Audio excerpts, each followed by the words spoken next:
So, a very good morning to everyone who's here for this second session on the Prajnaparamita. And for those of you joining us on YouTube, then good morning or good afternoon, good evening, wherever you are. As always, then let's approach Prajnaparamita with the very, very best motivation and with as loving and caring a heart as we can do, thinking we're here for everybody. It's our kind of, one word my own teacher used to use a lot was duty. It's our duty towards our fellow beings, human beings, all other beings. It's our duty to study well, to practice well, because we are responsible for them. So we are, if you're really a bodhisattva, you've kind of signed yourself into slavery to all sentient beings. You belong to them. They own you. And so it's our duty to listen well, study well, and practice as caringly as we can. In fact, in my own teacher's case, it was very vivid. He was recognized when he was 2 years old, allowed to stay with his family for another couple of years. Then he was taken quite a way away to his monastery, maybe to see his family again, maybe not. And he was told, so this is 5-year-old, 4 or 5-year-old boy, he was told, "We bought you. You belong to everyone now. And from now on, it's your duty to learn because they own you." And put nicely, but because it started so young, he thought like that. He really thought like that. I don't belong to me. I belong to everybody. And I've got this opportunity, so must do it well. So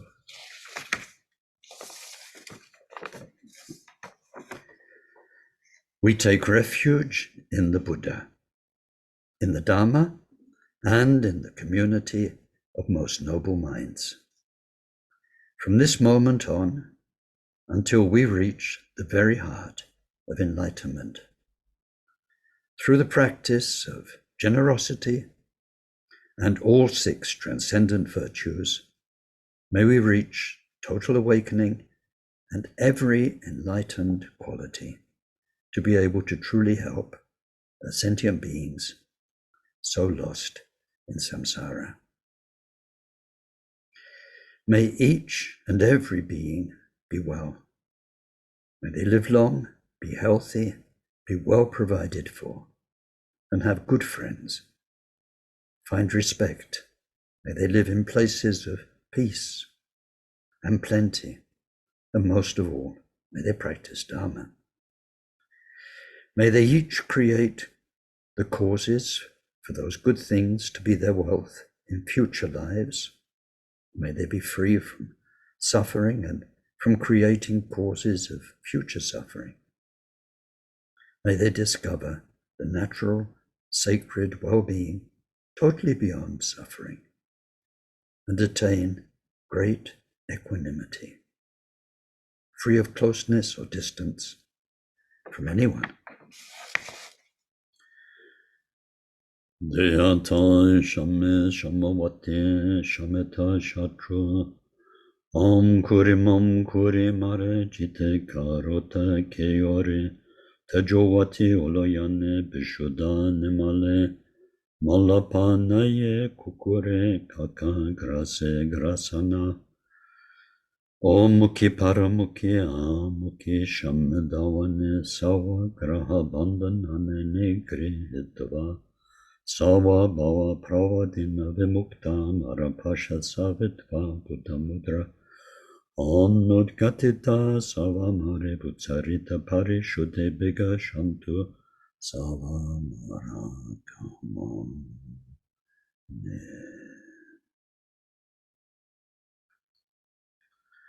glorious Guru, source of all blessing, ever present above our heads on lotus and moon seat, through your immense kindness, ever sustain us, that the accomplishments of body, speech, and mind flow from you, and we are one.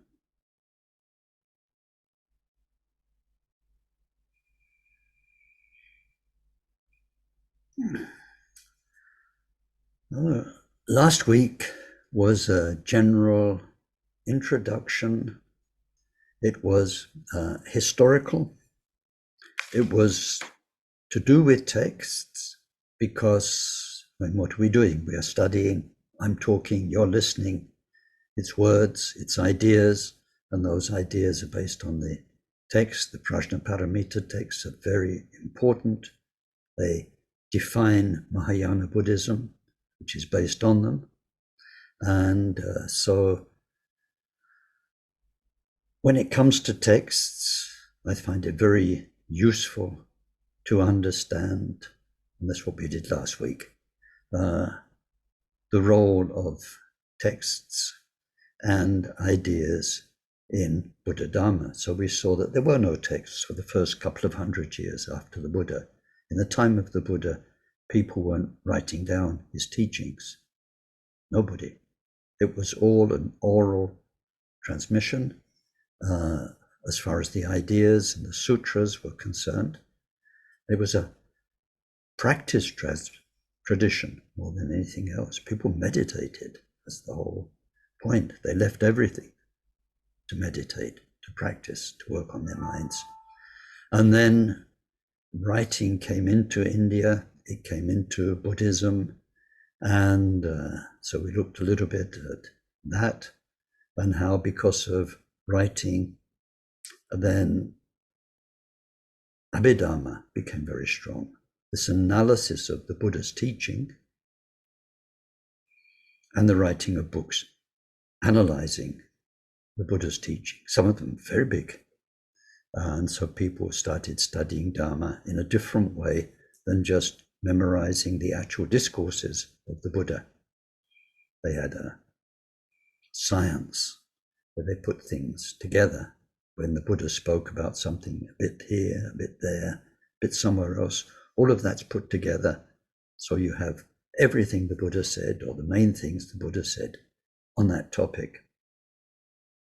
And that became big. Buddhist studies became big. Buddhist study institutions became big. And then Prajnaparamita texts came in around the year 0 of our era, a bit before, developed afterwards. Bigger and bigger ones emerged. And we saw all that last week. So I won't go back. It is important to understand that, especially because we are studying Tibetan Buddhism. So by the time Buddhism went to Tibet, which was about 12 centuries after the Buddha, long time, so many scriptures had come into being. And Tibetans have a great, how can you say it?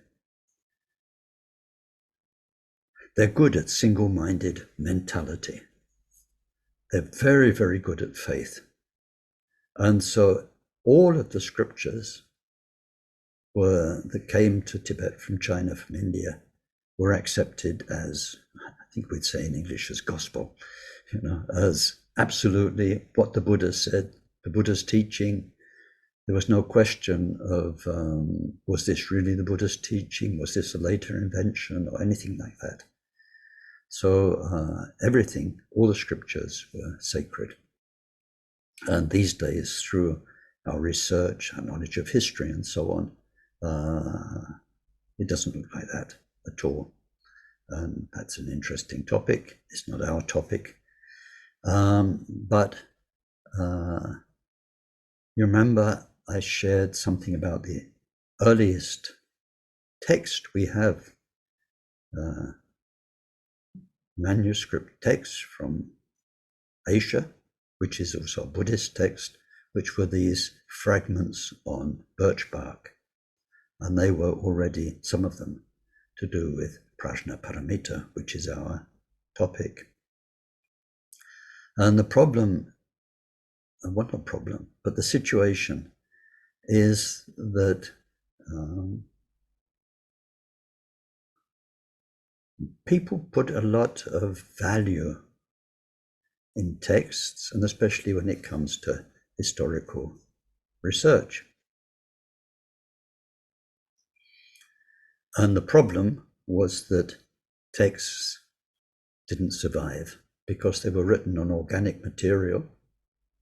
And so when a whole culture is destroyed, because Buddhism was destroyed in India, disappeared in India in the 12th century. And then the monasteries, the study institutions fall into ruins. Once you've got ruins, texts don't survive. Stones survive. Inscribed stones survive, but texts not. They're all gone. So we looked at all of that, and I just wanted to share with you today, can you say, a treasure. Before we go to Prajnaparamita, I want to, let's see, show you this. Can you see? Yep, good. So this is Sanskrit, and it's written on dried bamboo. And there's a hole in the middle where a string goes through, which means that you can read one page, then turn it over and slide it along the string, and you've got another pair of pages. And then you tighten up the strings to carry it if it's being transported. This particular text was written by Naropa, handwritten by Naropa, one of our great, of course, lineage masters, for Mapa. It's a very interesting text because it's written in Sanskrit, which of course Mapa knew, but Mapa's own notes are in red, which you might just be able to see, tiny annotations, and they're in Tibetan. This text is, it looks pretty solid here. It's being set up to photograph. I photographed it. It's one of Akon Rinpoche's. It was one of his treasures. It had been stored in a monastery in Tibet, and then for a couple of centuries, I think, it was with the local king. And then back in another monastery, when the Chinese invaded, it was kept in a private home because there were no more monasteries. The person who had it died, and his children didn't know what to do with it, and they asked Akon Rinpoche to look after it. And Akon Rinpoche asked me to photograph it, which I did. And these are the photos. But these bamboo leaves are very, very fragile. So we had to take them out so delicately. And even then, little bits frayed from the edges, crumbs from Mapa and Naropa. I just wanted you to see that because I think it's a great blessing to think Naropa's hand and Mapa's handwriting are both there. It's going, gone. So when we'd looked at that and then packed it away very, very carefully, a few crumbs of the bamboo had fallen off, and so very kindly Akon Rinpoche gave them to me, and I carry them in my little sacred relic box that I wear when I travel. So I'm traveling with crumbs of Mapa's text. But it's also to show how those things are so fragile. And so that's the text. As so often, we need, it's very helpful to zoom out and think, what's going on here? What's the bigger picture? How do we locate this? So that's last week was context. After this course, I think we'll be looking at Buddha, Dharma, Sangha. When we come to an overview of the Dharma, you'll see there are two aspects of Dharma. There's, technically it's called Dharma as realization. You might want to call it just real Dharma. And there's Dharma as, what the name is, scriptural Dharma, but that's ideas, concepts. I mean, scriptures are just ideas written down. Nothing special about writing. The writing's there because of ideas. Writing's a way to store and share ideas. So real Dharma, or the Dharma of realization, is what happens in you and me. It's the way our mind grows up. It's about maturity, is the word that comes up very much.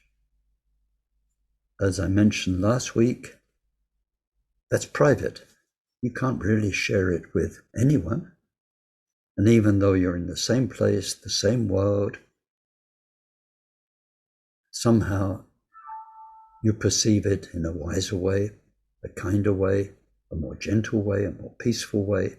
You have changed. That's the real Dharma. That's what Buddha taught us how to change ourselves in this way which is experiential. We have to be a bit careful with the word experience, because we use it sometimes quite precisely, but generally speaking, using English broadly, it's experience Dharma. It's always happened with teacher and a person, where somebody helps your mind to wake up. They know you, they help you, and this is the real Buddha, what Buddha did. He inspired and awoke the people who came to him. As far as that real process, Dharma of realization, is concerned, can be expressed in words so that people get some idea of what the journey is. Then we have all the discourses, the scriptures, and then what we looked at last week, the growth of, the development of the ideas. Dharma as words, Dharma as scriptures, conceptual Dharma. But we mustn't mix the two up. And it's quite easy to do that. And when we go back to the history of Dharma, once writing started, once study institutions developed, then all the Buddhist thinking became big, and that became, in many ways, Dharma. Somebody who had all the ideas sorted out, nicely arranged, because they are very systematic and very scientific in a way, the way they all hinge together. Then they knew the Buddha's teaching. But we must remember all of those words are simply there to help us do the mind work so that real Dharma happens. Ideally, there's a balance of the two. We learn, our conceptual knowledge is enough, we're not missing important things, and we practice, and the real changes happen. The changes that happen confirm what we read in the scriptures and the teachings, and that we've heard through the various teachings. But Why is this important? Why is Ken talking about this? Because if we just go back to history and texts, then we see, as you saw on your timeline, Prajnaparamita texts emerging hundreds of years after the Buddha, and then more longer texts emerging, Prajnaparamita becoming more and more mainstream, integrated in India in the first centuries of our era. And then 500 years later, what they call the exotic Prajnaparamita texts with dharanis and mantras in them, they emerged. If you look at it that way, in terms of scripture and ideas being discussed in Buddhist institutions, people having differences of opinion about the ideas. No, this is what the Buddha really meant. Oh no, he didn't. It's this. And then schools and sub-schools and all that stuff, then it looks like Prajnaparamita emerges and develops and reaches a peak, and then it's transported to Tibet.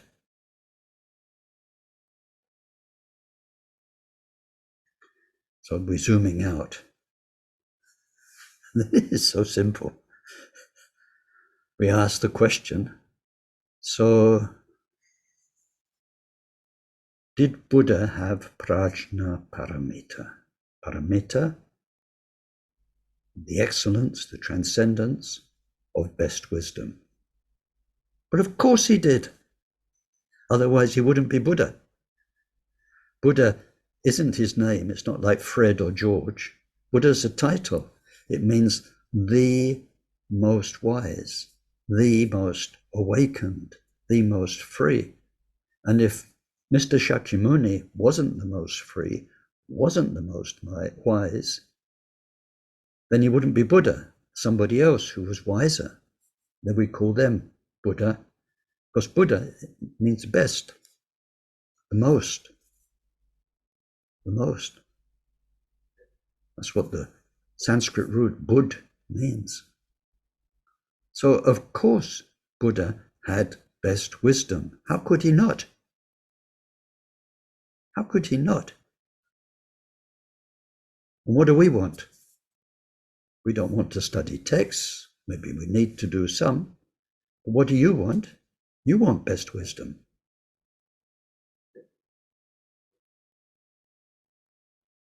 So that wisdom is real. What the Buddha had was real.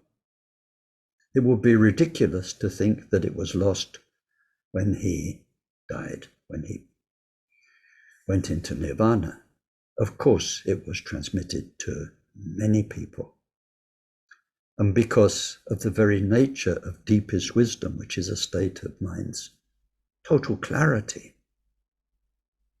that knows everything instantly when it meets it, without delusion. Of course, the Buddha's disciples who'd reached that same stage of wisdom would know that the most important thing would be to mature their own disciples so that they had it, so that they could pass it on. There weren't texts to pass on. There were the words of Buddha, which contain the essential teachings of Prajnaparamita.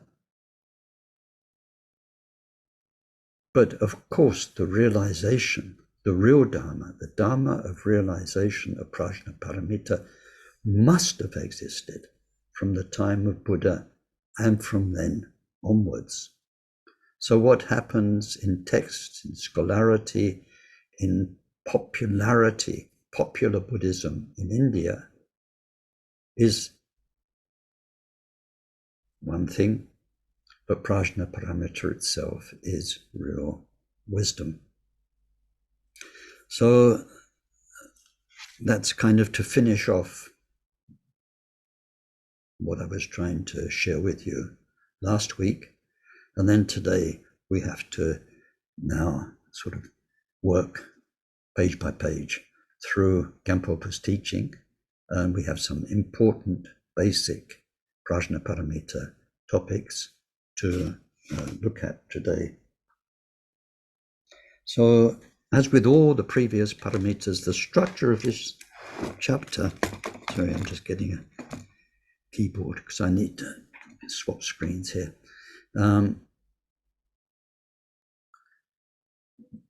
Nearly all the first 5 paramitas have been quite similar in structure. This 6 paramita is a little bit different. A lot of it's the same, but we have some more points. So let's look at Gampopa's teaching.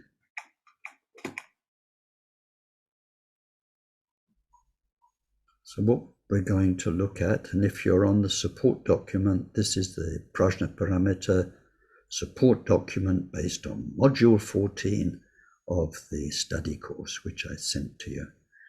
And so the first point that Gampopa deals with is what we had in the other paramita. It's on page 4 of that document. And it is, what is the fault of not having this paramita? And what are the benefits if we do have it? So we did that for all the other 5. What's wrong if you don't have it? What's right if you do? And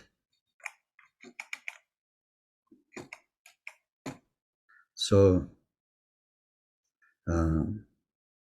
it says, a bodhisattva constantly abiding within the first 5 paramitas, from generosity through to meditation, generosity, right conduct, forbearance, diligence, meditation,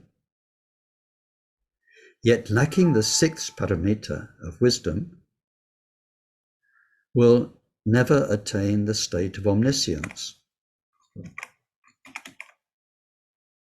Omniscience means Buddhahood. Oh. Well, we've looked at those last year. Wonderful when you see what generosity means, bodhisattva generosity, right conduct, forbearance. You can deal with all those formerly upsetting things. They all become treasures. You're grateful to everybody and everything. You have diligence of practice. And then meditation paramita, mastered your mind to the point of being able to keep it where you want it, deeply absorbed. All 5 of those together, working in wonderful synergy, but you won't get enlightened. That's disappointing, isn't it?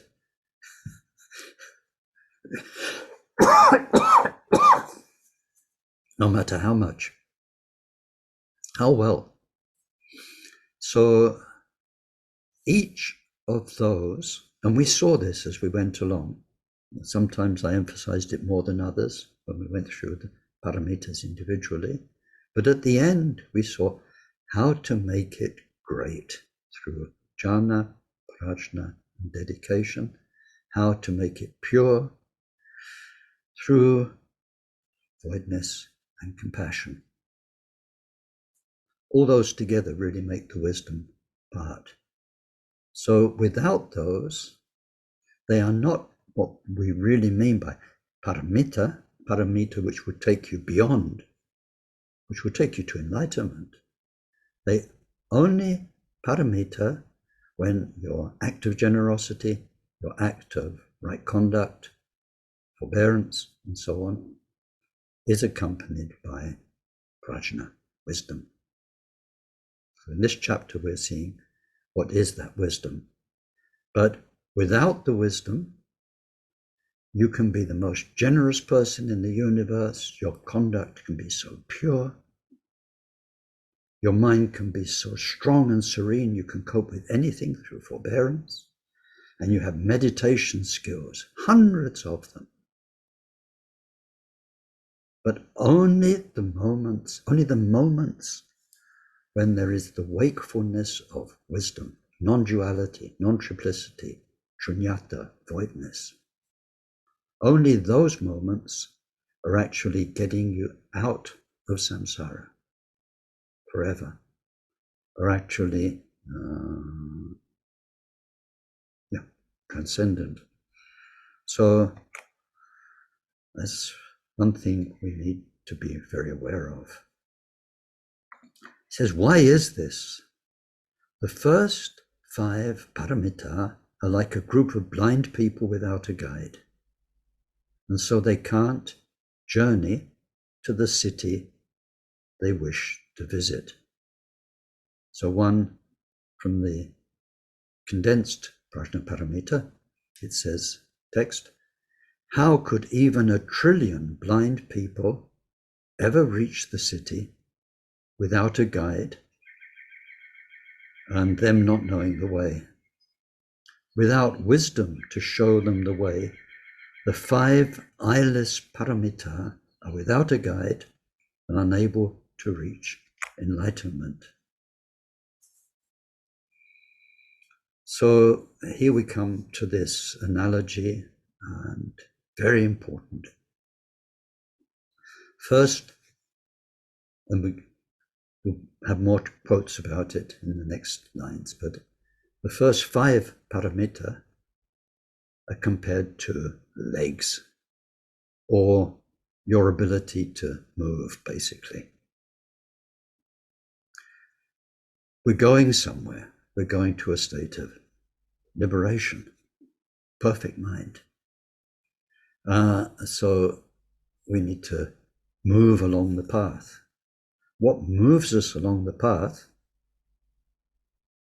are our legs. In the analogy, what really moves us along the path is we become more and more generous. Our conduct is purer and purer. We're more and more forbearing. Our meditation skills develop, stabilize, and so on. This is what really makes us evolve. It's like the walking. So it's like a blind person walking, a blind person who doesn't know the way.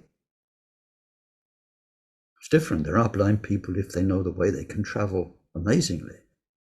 I've met 1 or 2. Gosh, I have one vivid memory, and some moments are intense. One totally blind person, lovely person who used to come to Samiling. It was winter, like now. Ice, thick ice outside, very slidey, dangerous ice. And so we came out after a teaching and went down the steps around the back of Samiling Temple, if you know it. And then between there and the back of Johnston House, the old grey stone building, there was a very smooth bit of ice. And she went down and she went, whee! And she actually slid on purpose all the way to the back door of Johnston House. At first, when we looked, we're like, disaster. But she'd worked it all out. She had it planned, and it was certainly very, very impressive, because for us with eyes, walking on that ice wasn't that easy, you know. So she got it sus. So a blind person who knows the way. So we're not looking at that. The words are clever. A blind person who doesn't know the way. This is go to another town. A long journey.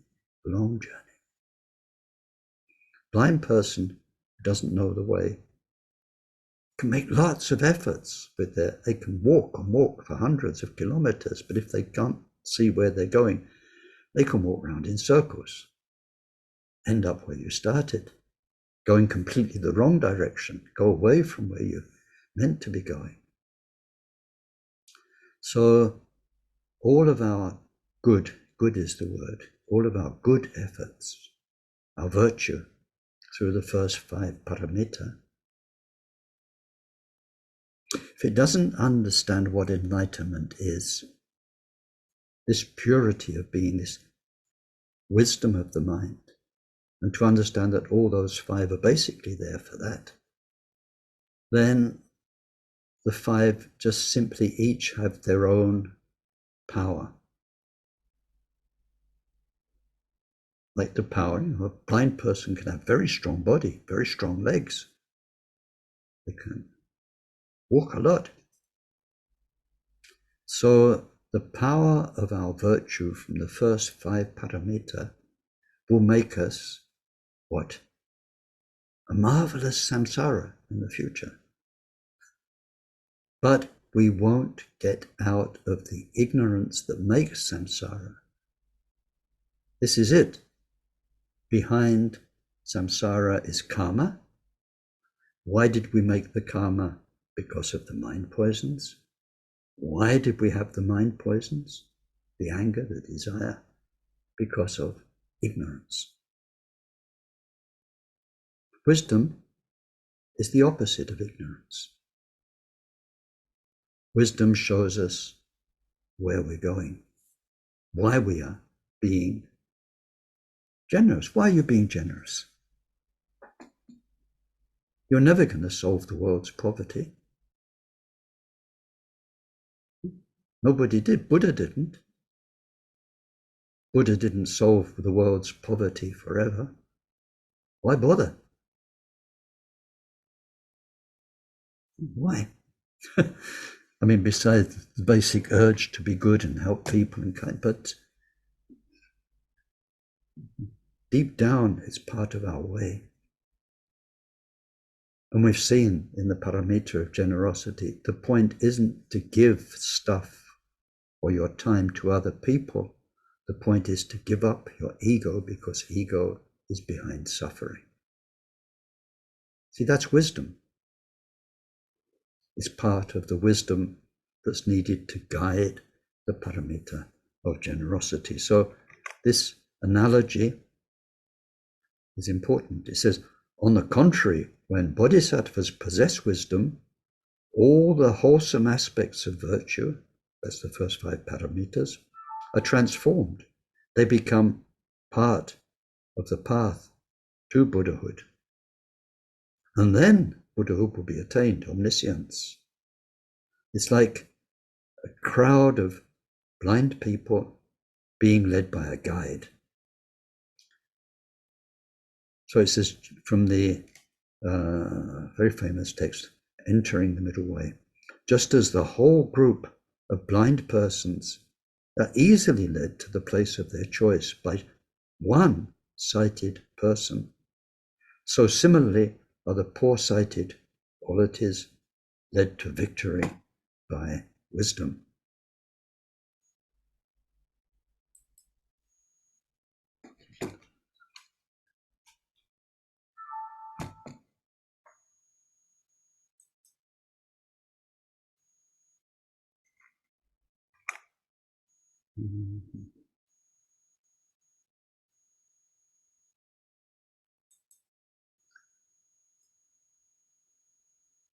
Just a moment. I want to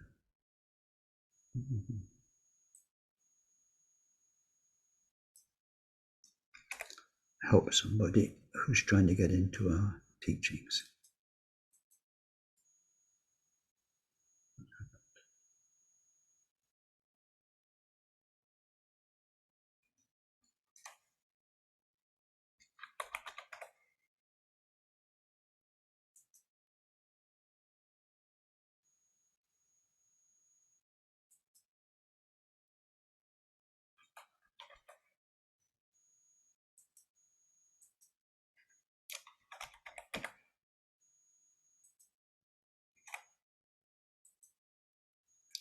Okay, sorry about that. So then Gampopa develops this. He says, by thoroughly understanding the very nature of phenomena through wisdom, every aspect of the 3 realms will be completely transcended. So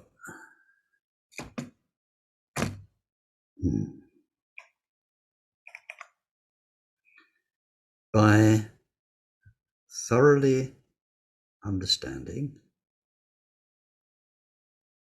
prajna, by thoroughly understanding the very nature of things, phenomena, through wisdom. So this is what prajna is about, thoroughly understanding the very nature of things through wisdom. Every aspect of the 3 realms will be transcended. So what are the 3 realms? I need to explain that. in case you don't know. So 3 realms are sensorial realm, which you see mainly in the wheel of life, where your experience is sensorial. That's your life. You see, so in the Deva realms, you see nice things. In the hell realms, you see horrible things. You hear, same thing. Smell, taste, touch, and your body feels heat, cold, pain, delight. So we have the Deva realms and the semigods, humans, animals, the pretas and the hell realms. There, your karma takes you to a state of sensorial experience, like us humans with our 5 senses and so on. So anyway, don't need to talk more about that. So that's the first dimension, sensorial. Second one is called form realm, and we're reborn there through meditation practice. When we achieve stability in shamatha, and we get absorption, dhyana, enough, then after we die, we don't go through the bardo, we go straight into that same state of absorption, but no longer with the body. Lasts for a long time. So that's called the form realm, because then the cause and effect is generated by the form level of meditation, the 4 dhyanas in their subsets. That's the second level, sensorial dimension. Now this form dimension is non-sensorial. We have to get our heads around that. You're not seeing, hearing, smelling, tasting, touching. It's just like in deep meditative absorption, and that's it. You're deeply absorbed beyond your senses, away from your senses. Senses non-operative. So that's the form realm. And then there are also formless meditations, 4 of them famous.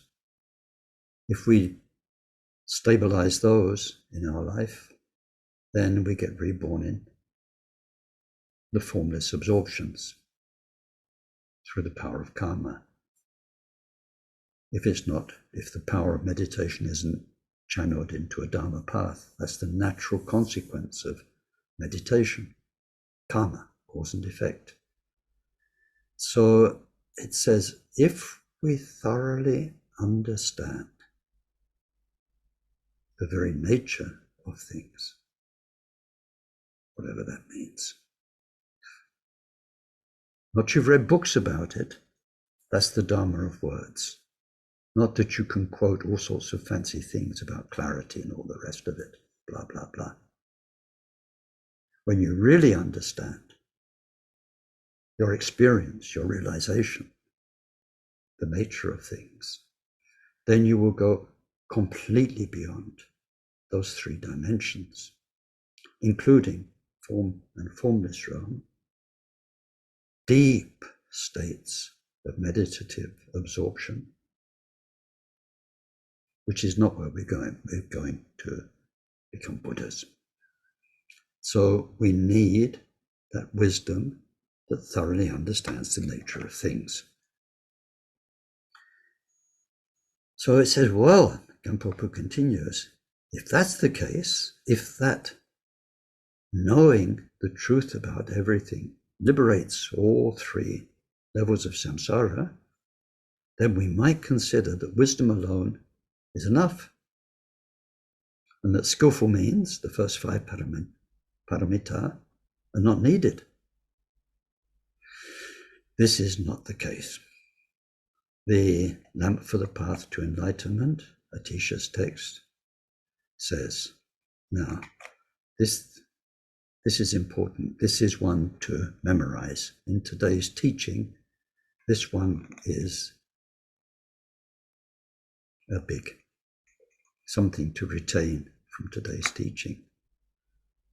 It has been taught that wisdom without skillful means, or skillful means without wisdom, whichever it may be, is bondage. Therefore, do not abandon this combination.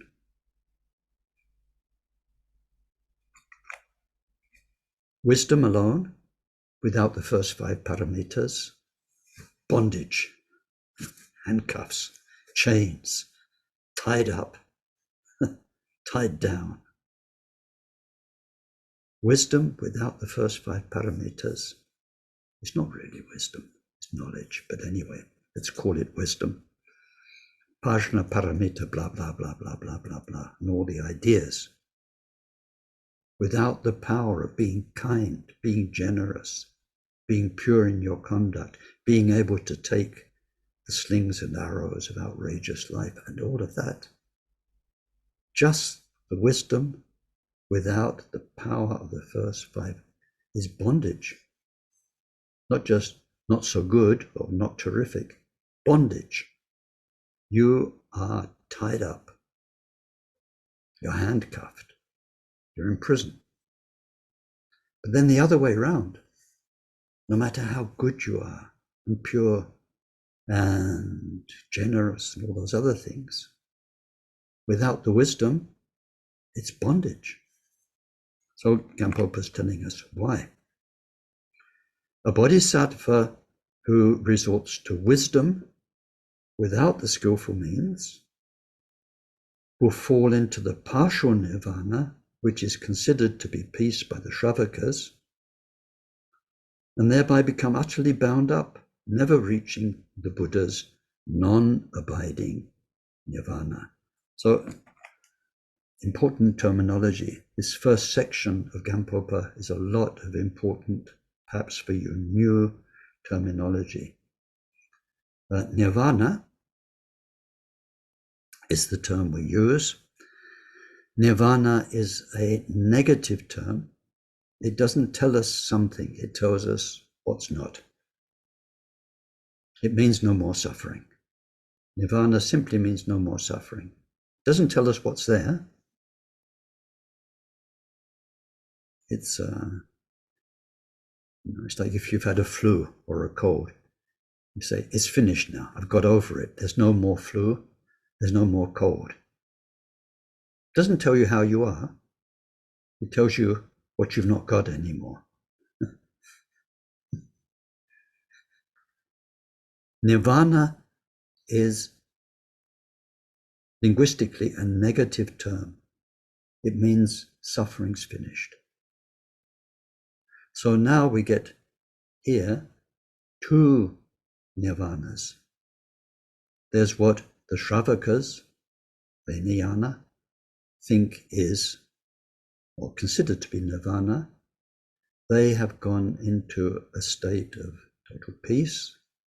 Their samsara is over. They've got rid of suffering and the causes of suffering. So it's nirvana, the suffering's gone. But where are they?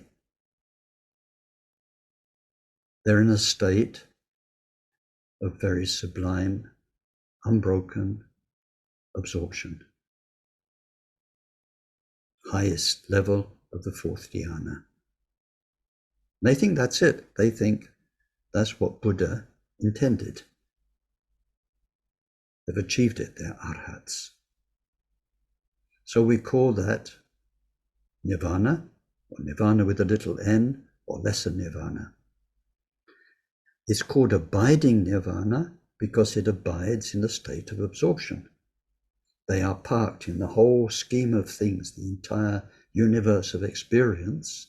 Their minds are parked in that level of total peace. Abiding nirvana is a term to learn. Non-abiding nirvana is not in a state. Buddhahood is not a state.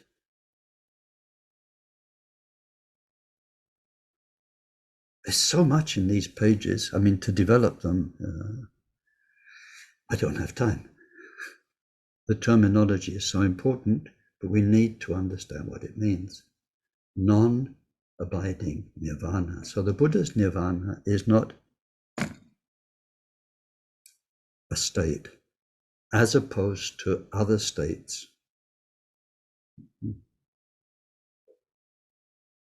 Not a state of mind. State of mind, like angry. Angry is a state of mind. Serene is a state of mind. And then what the arhats achieve is a state. It abides in a certain quality of mind, let's say.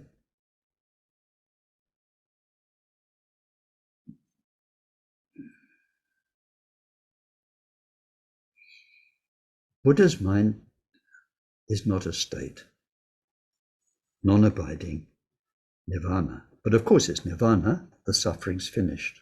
It's just not suffering finished, now stuck in a state of absorption. It is beyond words. So I can't tell you what it is. I can tell you what the arhats are. They're in a state of absorption. And if we get far enough in this life to experience fourth dhyana, we can understand, gosh, just that, nothing else. That's where they go. But beyond that, because they combine that fourth level of dhyana with the wisdom of the Four Noble Truths, but let's not get into the details. They're in a state. So if there is wisdom without the power of skillful means, it's possible to fall into a state of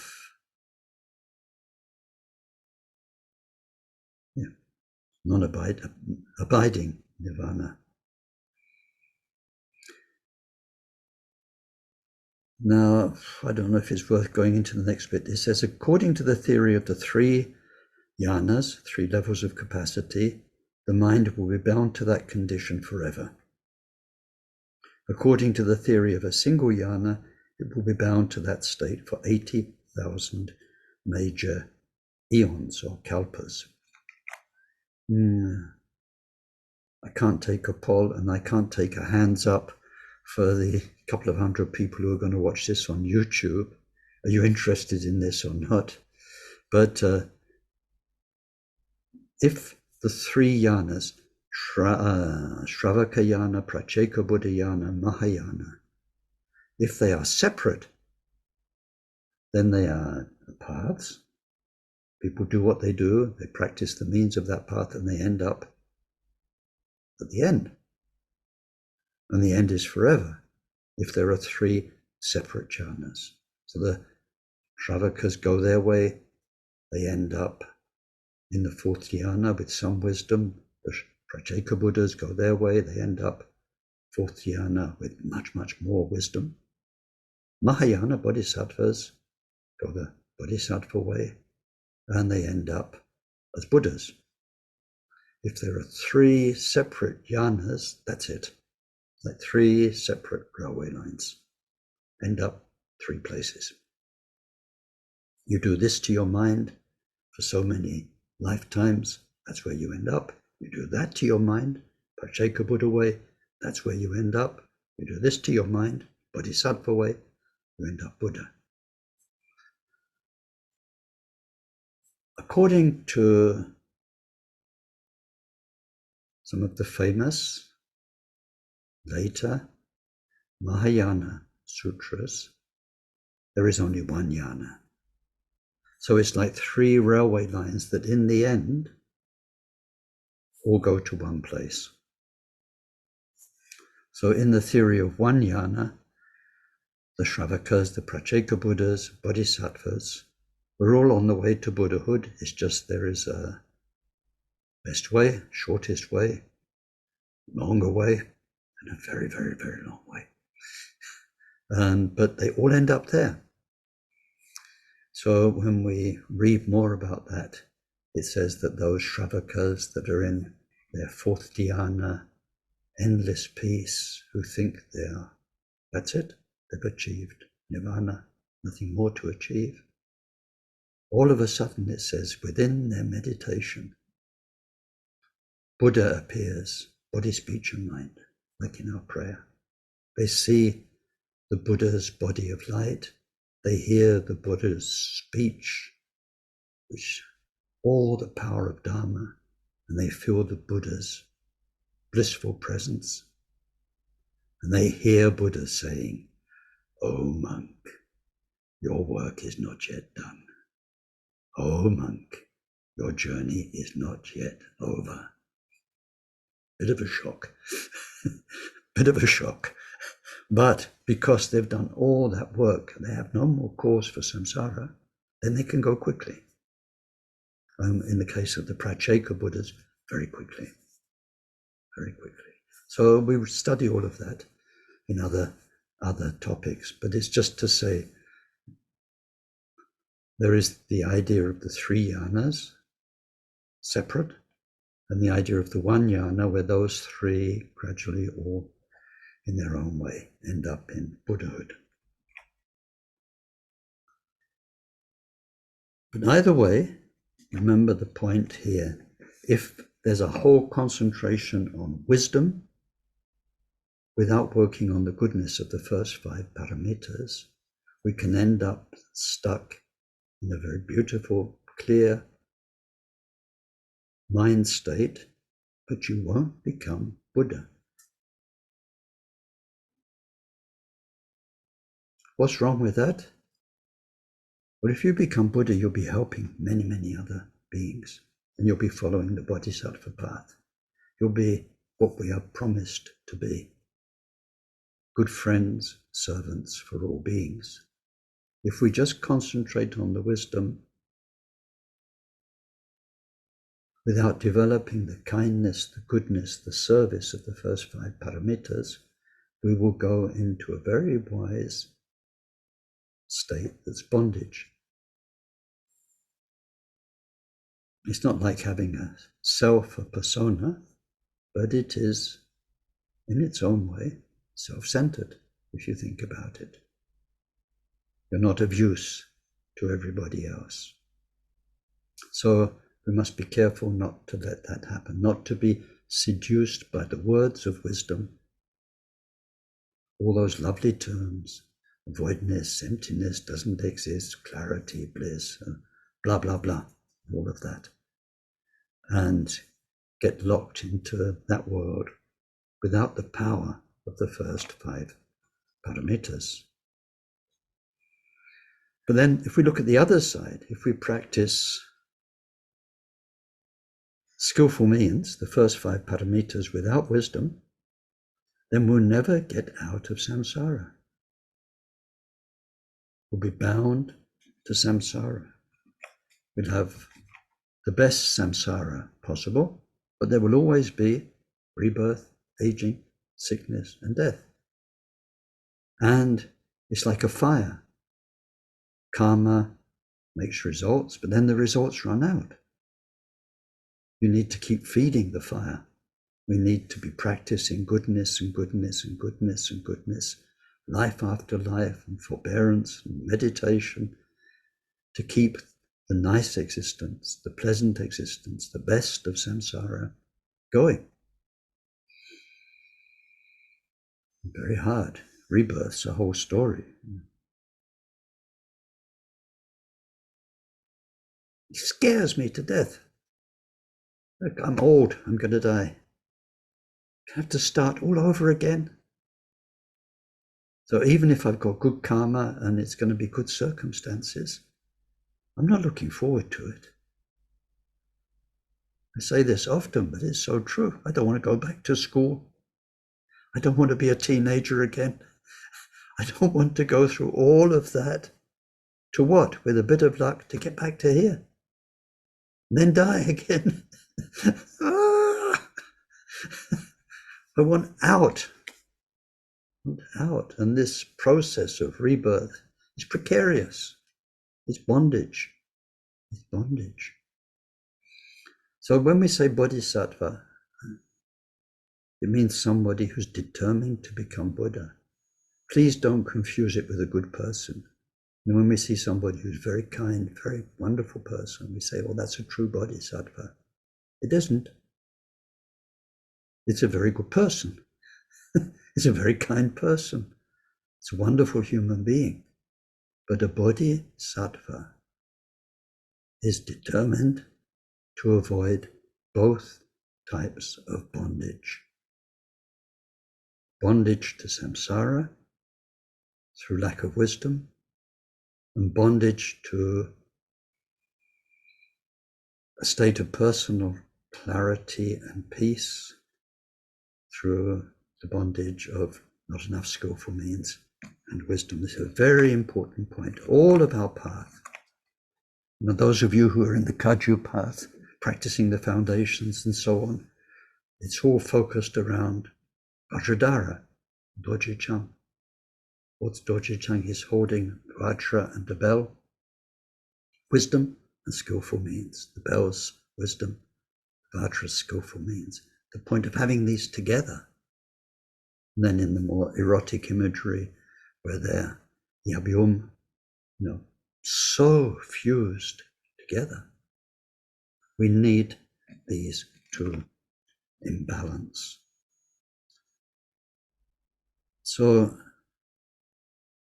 it says, hence to practice, is a strong one, next one, to practice either skillful means or wisdom on their own is to engage in the work of demons. The sutra taught at the request of the Naga king, Anavatapta, says, the work of Mara, demons, is two, means without wisdom, wisdom without means. These should be recognized as the work of demons and rejected. So we need those two.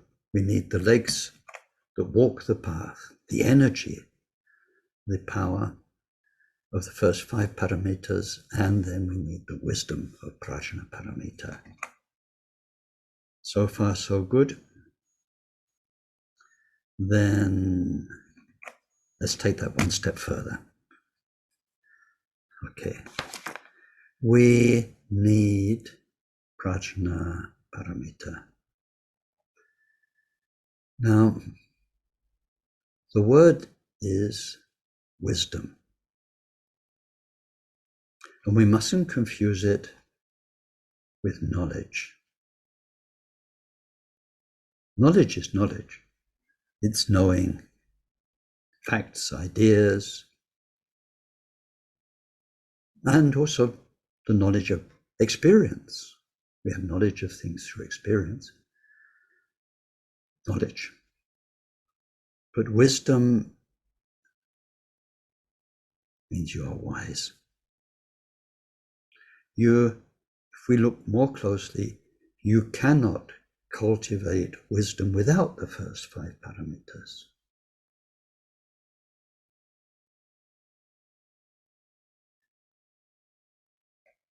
I'd like you to think about that over the coming week. How can you become wise without having fought your own demons to live purely, without having fought your own fear and greed to become generous? Out of the work of generosity, right conduct, dealing with aggression and enemies and difficult circumstances, we gain wisdom. Although the words are there, we won't become wise because of the words. We will become Dharma knowledgeable. But it's only through walking the walk, living the life of the bodhisattva, that you become wise because you know what it involves. So much of wisdom can only be developed through the actual practice of skillful means, of compassion, the first 5 paramitas. So it works both ways around. You can't get the wisdom without the work, and then the work will bring you the wisdom, and the real work will be wise work. Real generosity will be wise generosity. For instance, Part of wisdom paramita is no self. You can be very generous as a human being, seen as a generous human being by others, but if that swells your ego, it's not the paramita of generosity, it's the opposite. You're getting more and more, I'm Ken, the giver. And then that's reinforcing the ego. So this thing of wisdom and skillful means needing each other. Not just they need each other as separate things, they need each other to become what they really are. Very hard to explain. Very hard to explain for me. So if we have both wisdom and skillful means, then we become Buddha. So please read the bit inside brackets in pages 6 and 7 for that. It says more. So now, today we need a definition of prajna. This is another important thing to memorize. From the Compendium of Higher Knowledge, it says, what is wisdom? This is the thing to memorize. It is an accurate, discerning appreciation of phenomena. Accurate, discerning appreciation of phenomena, things. Now, the word for phenomena in Sanskrit is Dharma. So we can also say it's an accurate, discerning appreciation of Dharma, but Dharma in the sense of everything. Everything. Everything does not mean everything. It means everything. It's not things. It's not just what we witness with our five senses. It's what goes on in your mind, in your heart, in your feelings, in your memory. Everything. Everything.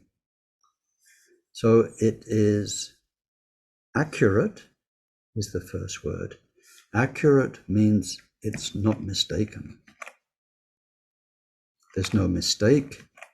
There's no confusion. It is spot on. So that's part of what we mean by prajna. Discerning, which also goes with accurate, means we can distinguish one thing from another. And as you probably know, Dharma's got lots and lots of lists of things where we can distinguish what goes on in our minds, in our thoughts, and then out there, ways of distinguishing one thing from another. Now, this is the essence of science everywhere. We see this not just in Dharma, this as far as we've got accurate, unmistaken discernment. If you look, like medicine maybe is a good example. If you think of medicine a few hundred years ago and now today with our specialists, as far as like kidneys go, then there are people who are specialists on kidneys and they've got more vocabulary. They know this bit from that bit, this disease from that disease, all sorts of diseases with different names. And why is this one a bit different? Because you've got a bit more calcium there, or this is happening. Science, specializing in science, means you make more and more vocabulary because you can distinguish more and more things one from another. At first there were the elements in chemistry, about 100 elements, and then physics came to the fore more, and you don't just have protons, neutrons, electrons, you've got subatomic particles, and then they break down into the tinier ones. And what comes out of that? This is the point. Power. The power of knowing that if it's medicine, No, you've not got this. You've got that. So you need this treatment rather than that treatment. And until we know the difference, then you can't have the power, the skill. So accurate discernment, when we look, and the language that goes with it, the terminology, is not just Dharma. So it's an accurate discerning appreciation. Appreciation means feeling the weight, the power, the significance of phenomena. So that's our working definition: accurate discerning appreciation of things.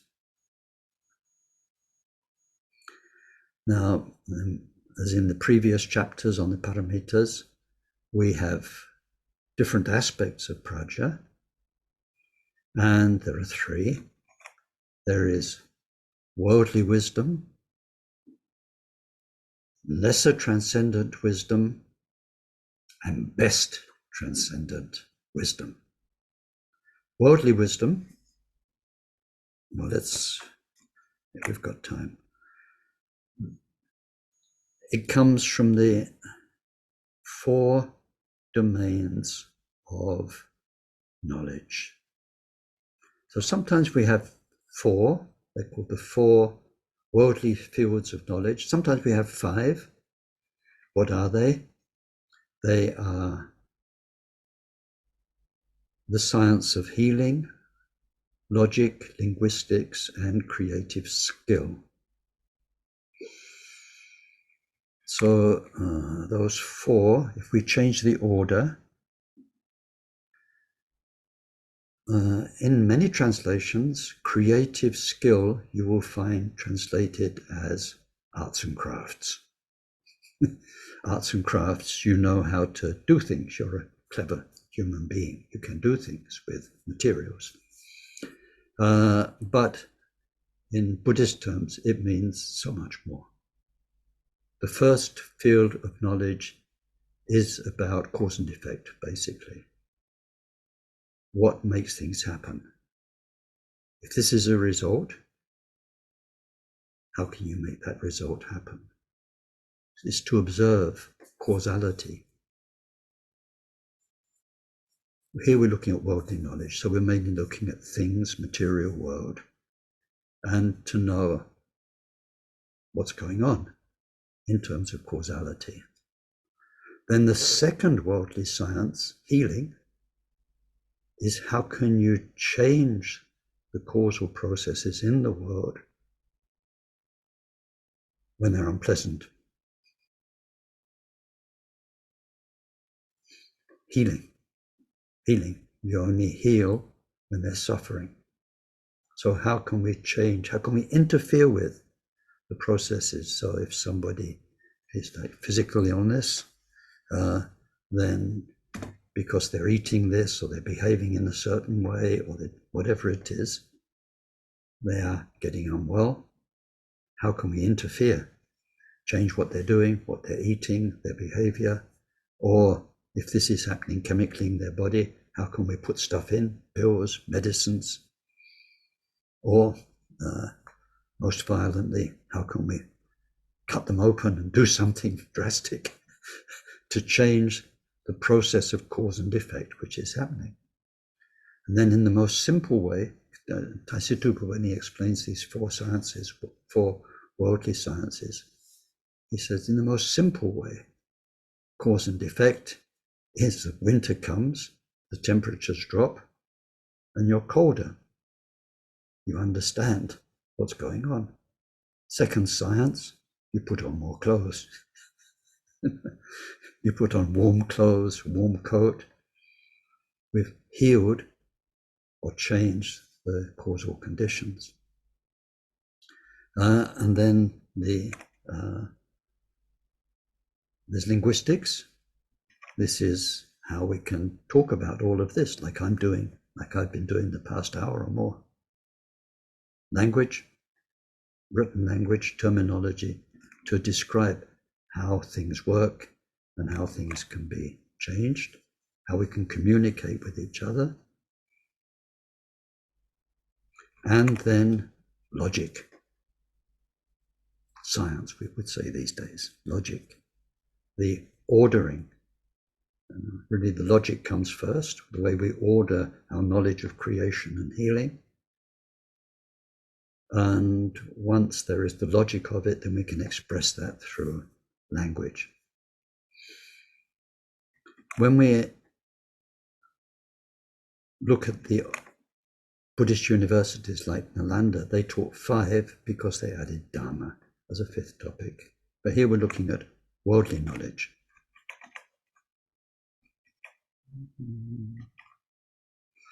So that's worldly wisdom.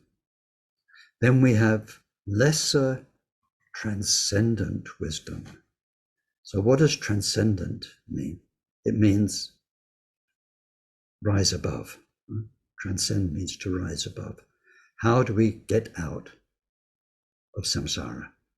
How do we rise above suffering? How do we reach nirvana? Remembering that nirvana means no more suffering. So we have a lesser and a greater. We have the hina, means lesser, hinayana, and the mahayana. So the lesser transcendent wisdom is the wisdom that comes through the study, the contemplation, and the meditations of the Shravakas and the Pratyeka Buddhas. To sum it up, it is to realize the self-perpetuating aggregates to be impure, ridden with suffering, impermanent, and devoid of any entity. Woohoo! Well, that sentence is a couple of teachings in itself. It is to realize the self-perpetuating aggregates. Now, to non-Buddhists, this is where they get, these Buddhists, when they talk with each other about, I say, fellow Buddhist, I was thinking the other day about our self-perpetuating aggregates. And, oh yeah, me too. And it makes some sense to us. And most people don't know they've got self-perpetuating aggregates. And so, and of course, these are huge topics in the Stravaka Pratyeka Buddha level of Dharma, which for us bodhisattvas is also our basics level of knowledge. It's the basics, need to know, absolutely. So the aggregates are the 5 aggregates, the forms that manifest to our awareness, the feelings we have about them, our cognitive processes, recognizing, cognizing, the samskaras and consciousness, the 6 consciousnesses. They're self-perpetuating because we are conscious of something, we see it, we want it, we strive to get it, we make more karma. We keep the whole samsaric process rolling through karma, through action, through desire, causing the action, through anger, causing the action, through ego, causing anger and desire. All of that is what we study, and we see how the aggregates are not just going to stop one day. On the contrary, they're building up more and more karma all the time.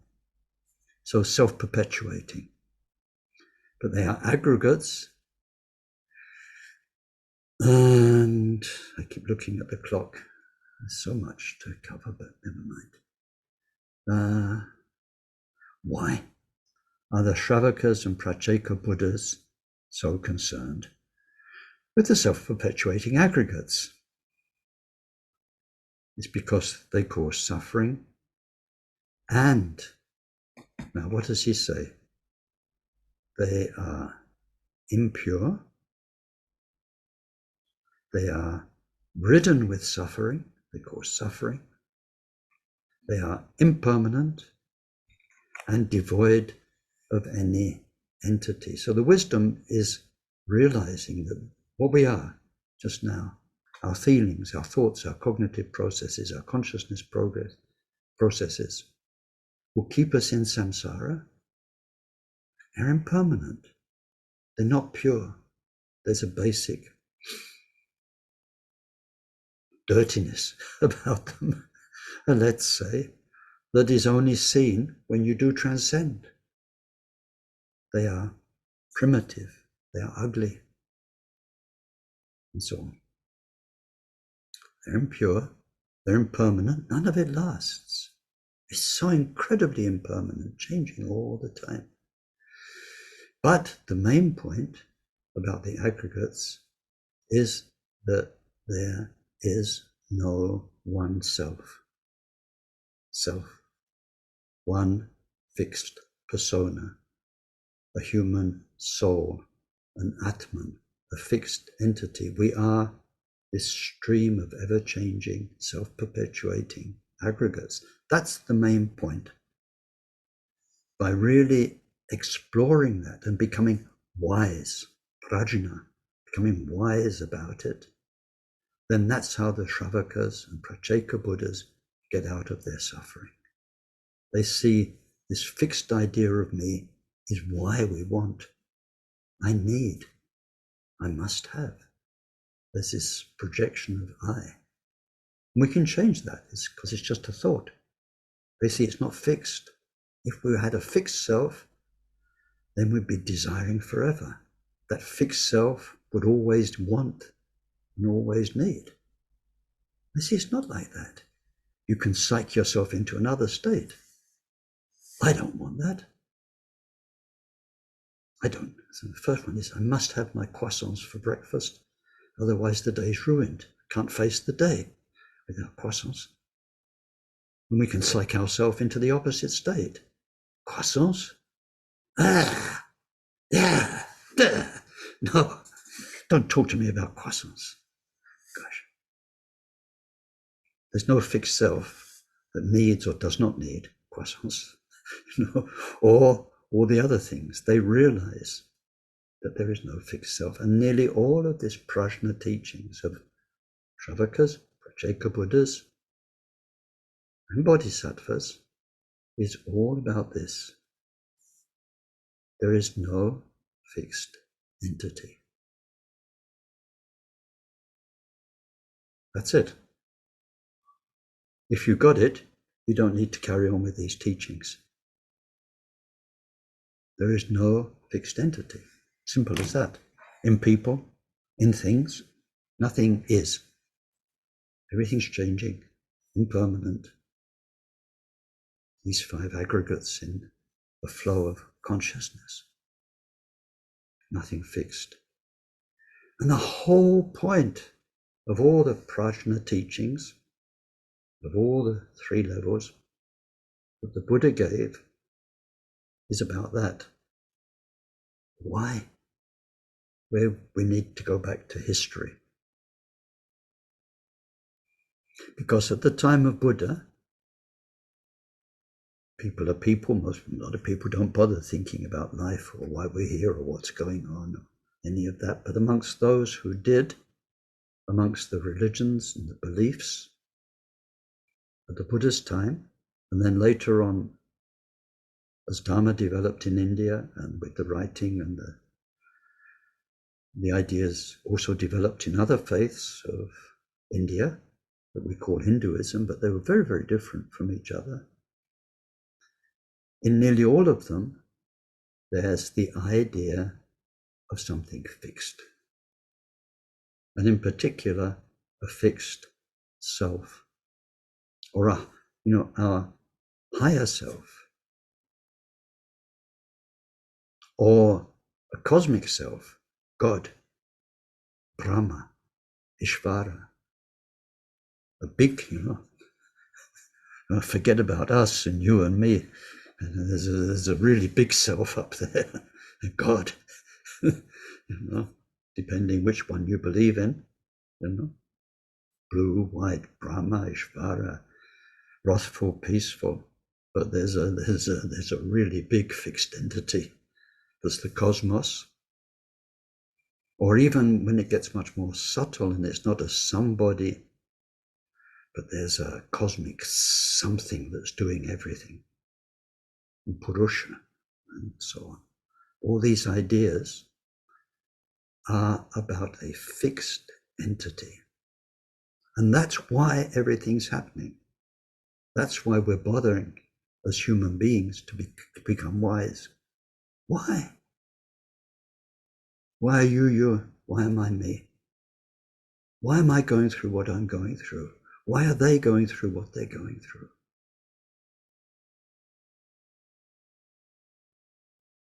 Is there some God making it happen? Or gods? And then, like in Christianity, you have this life, and then you've got eternity. Ooh, it's big. You've got 70 years of getting up to things, and then depending what you got up to, heaven, hell, forever. What goes to heaven? Your soul. What's the most you can ever hope for in Christianity? To be in the presence of God. But if you transpose Buddhist thought into Christian thought, and a Christian asks you, what's your relationship to God? You say, well, I want to become God. Ooh, that would be quite disturbing for them. No. They say, I want to become Buddha. I think I have Buddha nature. I want to realize this. I want to become what is the essence of everything and everyone. You can't hope for that in Christianity. Your soul, your eternal you as a person, can hope to be in the presence of, if you didn't get it right, you go somewhere else forever. In that kind of thinking. So this kind of thinking that we are a fixed entity is at the heart of all of our prajna, discerning, accurate appreciation of things. Is there or is there not entity? So in the Shravakas and Pratyeka Buddhas, they realize that we aren't a fixed entity. That's where Buddhism diverged from the other faiths. We don't have a soul, an atma. And that we are these aggregates. So through that lesser transcendent wisdom, they get out of suffering. They dismantle the illusions of a personal self. Greater transcendent wisdom. Now we come to number 3. We had worldly wisdom, lesser transcendent. Greater transcendent is the wisdom that arises from Mahayana study, contemplation, and meditation. It's aware that every phenomenon, everything is without fixed entity. There is nothing that has fixed entity. Nothing. So that everything is by its very nature devoid of entity, empty of entity,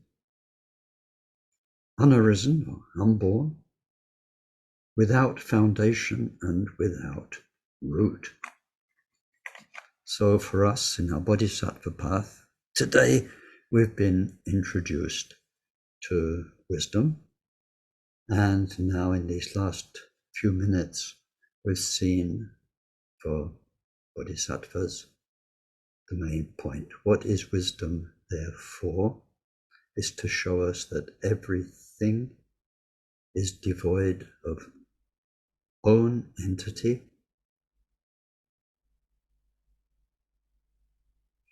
and is unarisen or unborn. So our next 4 talks are gradually exploring this key point. Now, I've come to the end of the time, but there's something I want you to think about also over the coming week. And it's very important. It's partly to do with translation, but partly not, because what I'm talking about leads to mistakes, not just to people like us reading translations from Tibetan and Sanskrit, but it also happens to Tibetans who study in Tibetan and who haven't They're not the victims of translators.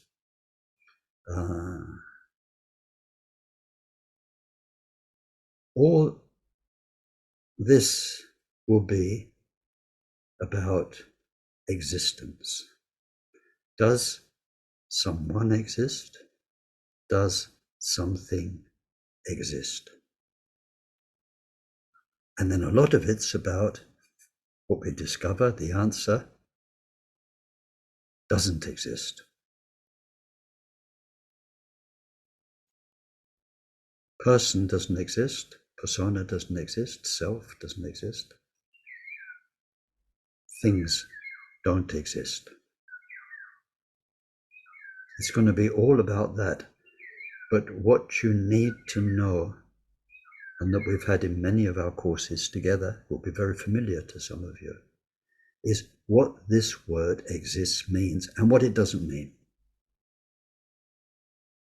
So, I've got a couple of minutes, but I need to give you something to think about, and then we'll come back to it again and again. The word we translate as exist from all of these texts, Prajnaparamita, from the Shravaka texts about there being no self. For something to exist, it would need to exist all by itself, no matter what. Then it is. It exists. It doesn't depend on anything else to be what it is. It is. And in terms of a soul, we would need to have a soul, an identity, a person that exists not depending on anything for its existence. It just is.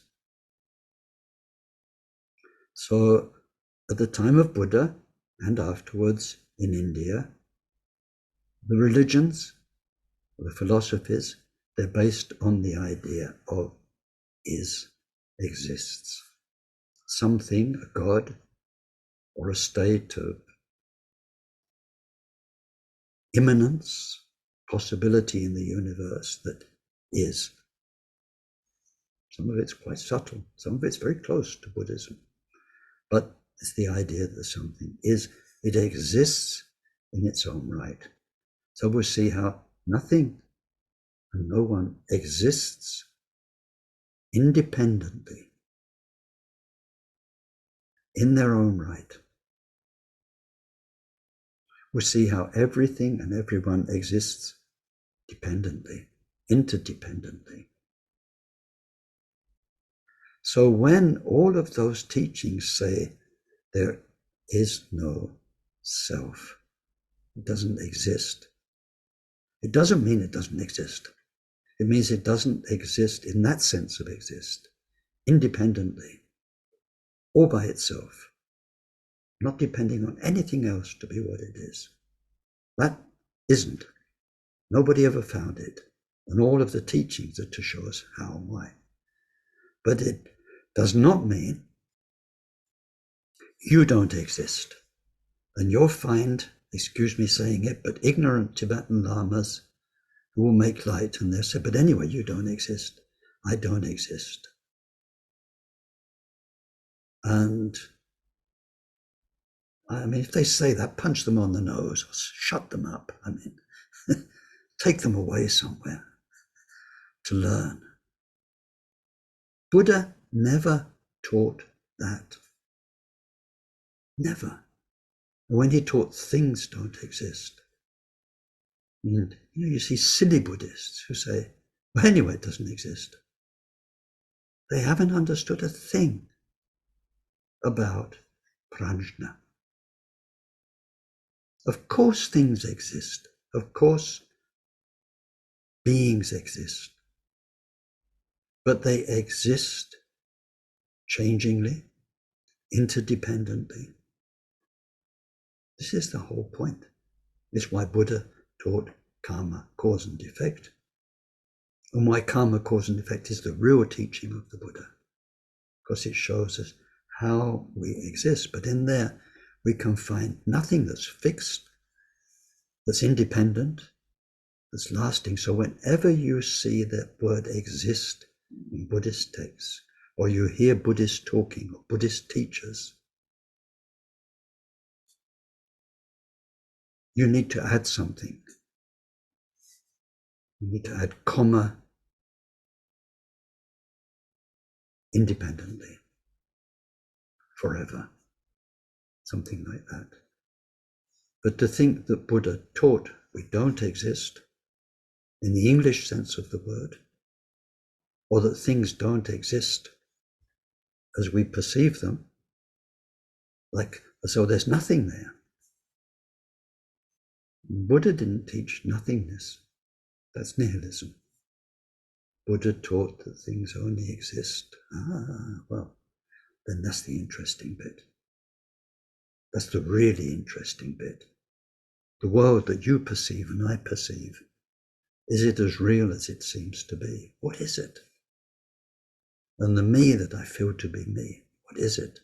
That's the interesting bit. But to deny the relative strength, power of what's there is to deny causality, karma, cause and effect, karma, rebirth, suffering, all those things. That's not Buddha's teaching. So we have to think about this term exists. So that's where we stop for today. And it was on page 9. It is the awareness in the Mahayana that everything is, by its very nature, devoid of own entity, unarisen or unborn, without foundation and without root.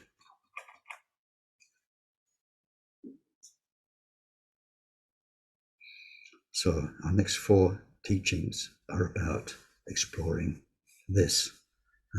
So let's dedicate and then have a bit of time together.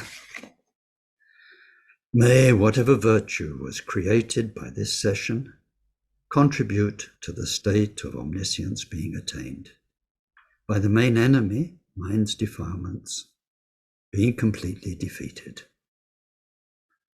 Through that, may each and every sentient being become freed from the ocean of existence, troubled by the waves of rebirth, aging, sickness and death. May this precious bodhicitta arise in those in whom it's not arisen, and may its development know no setbacks. May it increase ever more and more. Through this virtue, may we quickly achieve Mahamudra and establish every single sentient being in that same state.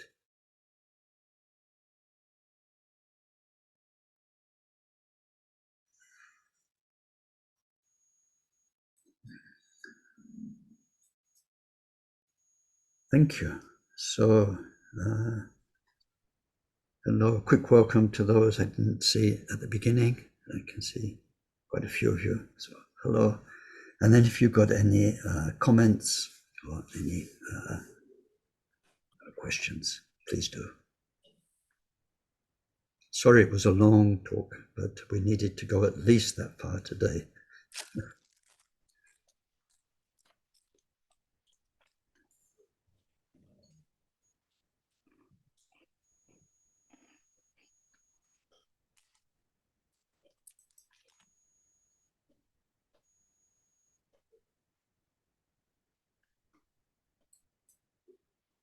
Gosh, amazing.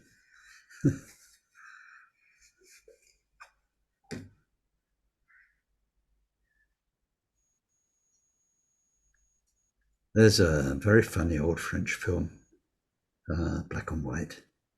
It's about a priest, and he has to do the Mass 3 times in the morning, and he's invited for lunch. And it shows him, he keeps thinking about the lunch he's invited to, a very good cook, a lady who's invited him. And so he speeds up the first mess, and then the second mess, he was doing it so fast. And the third one is sort of quite manic because all he can think of is food. I've got very nice curry and some onion bhajis. Maybe that's what we're all going to. The great cause of silence. Well, enjoy your curry. Enjoy your curry. Well, thank you. I will do. And I did have two reflections, actually. Okay. No, please do. Please do. The first one, I found it extremely helpful. You clarifying the ambiguity of this term exists. Yes. The trap of getting confused by the ambiguity. And totally, I was writing down as you were saying, yes, it's not just exists, it exists independently or exists interdependently. That's really the significance. And that chimed with something I remember Brian Cox, the physicist, saying, who's a very black and white physicist. Probably know his stuff, and who described our existence in a very similar way. We're just made up of changeable molecules, changing through the chemistry of existence. But he, I think, perhaps neglects to recognize the spiritual context that we might also live in. Yeah. It's just something that came to mind, that sort of contrast. Yeah. And the other thing that was crossing my mind was, in today's Western world, I suppose, or British world, I can probably more accurately speak of, religions and spirituality are withering away, and that sort of historical aspect you spoke of, where in the olden days people believed in eternal life and that kind of a thing, kind of withering in modern society. And I was reflecting on, well, it's actually being replaced, I sense, personal opinion perhaps, of the sense of a personal God. Individuals are believing in their own unchanging existence. Sorry, I'm not expressing this very well. So it seems like modern folk today aren't believing in an eternal out there, but they are viewing themselves very much as a kind of number one fixed entity that drives a lot of modern attitudes and behavior with only a reflection. I'm not saying that's exactly the way it is, but so perhaps viewing themselves as individual gods that's driving a lot of the stuff we see out there that we actually, as Buddhists, rub shoulders with and need some kind of, well, we get lots of practice. So we're going to get lots of practice to bring the definition you had of prajna into being, to just appreciate how, because out there's a lot of the opposite. Well, yeah, there's a lot, there's so much in there. To quote you back, another very famous physicist, Einstein, he said, the more I know, the more I realize I don't know. He was very, very famous. But I think if you're seriously on the path to wisdom, in the sense of true experiential wisdom, rather than book study, Prajnaparamita, middle way, all the rest of it, you must be prepared for more and more of this, because there certainly isn't a black and white answer. And although you'll get clearer and clearer, the wonder and the mystery of it all will become stronger and stronger. It certainly won't be dismissive. That's the horrible trap. It's the one our lineage masters have pointed to again and again. It's one of the sections we come across in Gampopa, the mistake of believing in non-entity. Absolutely bloody stupid Buddhists who dismiss people, stuff, phenomena. Anyway, it doesn't exist. Anyway, it doesn't exist. Anyway, it doesn't exist. How will compassion ever arise? And without compassion, we won't get anywhere. So we need to understand that word exist in the first place. Then, in Prajnaparamita, we need to understand the three turnings of the wheel of Dharma. As we need to understand, we can call it remedial voidness. So what happens? We're in, because of a feeling of me, then we have all the stuff, the desire, the anger. I don't like him, I don't like her, I need this, I'm jealous of that one. There's this kind of fixed I. So we need to remedy it with teachings about no I. Show us how to meditate, how to think, how to analyze logically. We realize there is no fixed self. It's a remedy.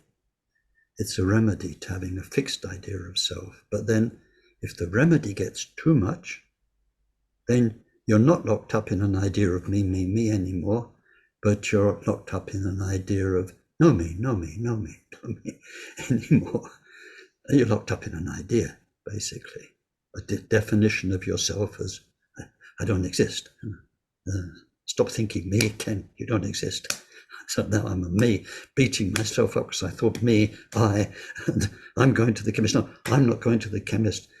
Your 5 self-perpetuating aggregates are guiding your legs to the car, and then it's a remedy. It's very helpful for us if it's applied properly. It's a remedy. A very beautiful example in the scriptures is if you're constipated, then you need, what's it called? What's the medicine you take if you're constipated? It's called a laxative. Laxative. Laxative, that's it. So if you're constipated, you take a laxative, but you only take it until you're not constipated anymore. If you get addicted to the laxative, because maybe it's chocolate, and it's chocolate, and it's got a very nice taste, maybe there's a beautiful Belgian chocolate laxative, then you're in trouble because the remedy has got you into more trouble than the initial problem. So Buddhists who go around denying, cancelling out people, things, themselves, it's... Ze hebben al gegeten hoor. And so then that's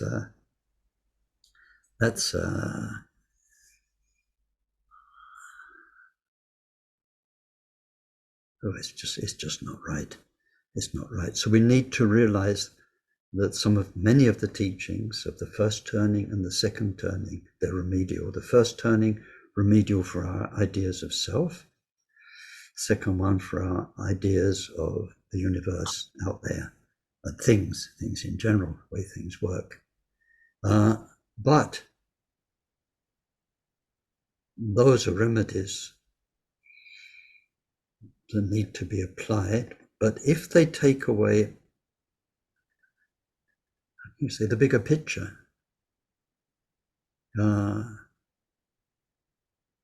it's ridiculous and it's cruel. Like imagine, you said like about science, we could see animals as they're just atoms, they're just space. So then we wouldn't appreciate their own happiness. We wouldn't mind killing them because you're not killing anybody, it's just atoms. If we're reductionist, reduce things down to atom, and no longer we can see that there's a dog there that wants to go for a walk, that wants to eat, that can mope and be very, very sad when you're not there. If we just say it's only atoms, what kind of a cruel person are you going to become? And also in terms of prajna, wisdom, stupid, not wise.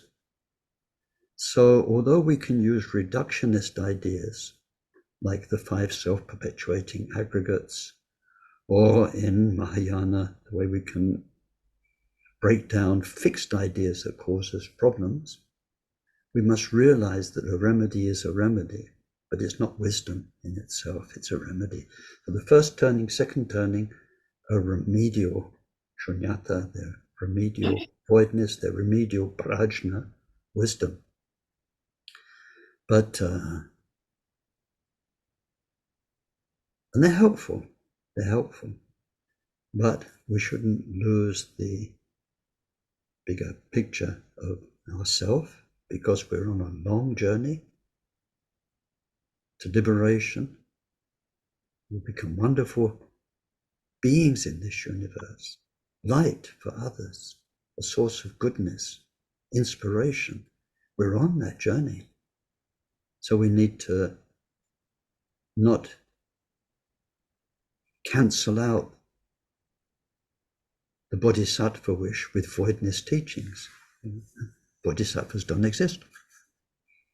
How can you be a bodhisattva? We don't exist. Bodhisattva path doesn't exist. Enlightenment doesn't exist. Nothing exists. Nagarjuna said so. So then, where is all that wonderful journey gone? So the more we go along, it's not you're going to have it more and more all sorted out, I think, from my conversations with our great teachers, Taisitrupa, the Karmapas, 16th Karmapa, and so on, seeing them, being with them for months, day after day, talking with them. There is wonder, there is mystery, and in the Mahamudra prayer we saw when we studied that, Karmapa talks about the mystery of all of this. So anyway, I'm rambling. No, thank you, Ken. Yeah. Really helping a lot of things. Hi, Ken. At the risk of becoming a stuck record, I just mentioned something I said last week, that it's now next weekend, Taisitrupa will be doing 2 Zoom teachings on the two truths. The truths, yeah.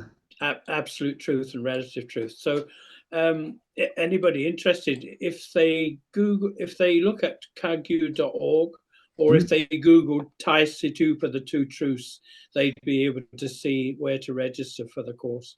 Absolutely, and I put the link on my Facebook pages as well, so I'll put it again. Thank you. Okay, everyone, see you next week, see you next time. Take good care. Thank you very much, Ken. Bye. Bye-bye. Thanks so much, Ken. Bye-bye. Bye, everyone.